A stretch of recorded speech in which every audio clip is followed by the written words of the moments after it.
The 7 Habits of Highly Effective Families. Habit 1. Be proactive. Viktor Frankl, a psychiatrist, is a name that almost everyone has heard of. He was imprisoned by the Nazis during World War II. There, he was subjected to horrifying experiments by his captors and saw family members die. In the face of such hardships, many hostages understandably gave up, but he noticed that some were doing good deeds. Some even shared their final food crumbs with their fellow prisoners. He came to understand that everyone has the choice to decide how to react to their situations, regardless of gender. There is a gap between anything that occurs to us and how we react. We have the option to select our response throughout that period. In the end, our decisions have an impact on our satisfaction and growth. When we are infants, we don't have a lot of options. However, as we mature, we acquire what Covey refers to as 4 unique human gifts. These abilities include self-awareness, or the capacity to assess our thoughts, deeds, and lives; conscience, or the inner voice of what is right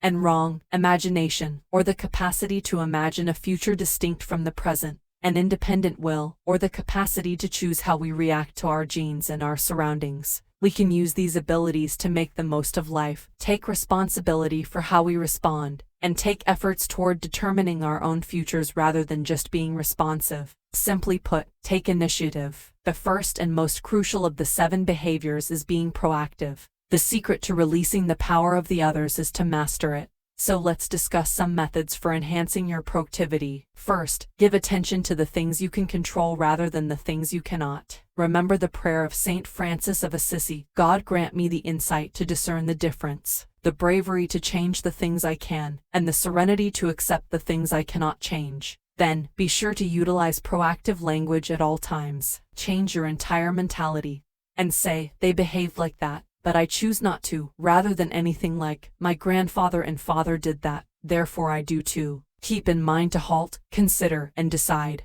Between anything that occurs to you and your response, press the pause button, consider potential preventive measures, and decide on the action that will have the best results. Not to mention the talent of comedy. When you can, grin, laugh, and have fun. Even your own blunders and awkwardness can be amused. Finally, we should act as the change we wish to see in the world. As Gandhi once remarked, start being proactive yourself, then encourage your family to follow suit.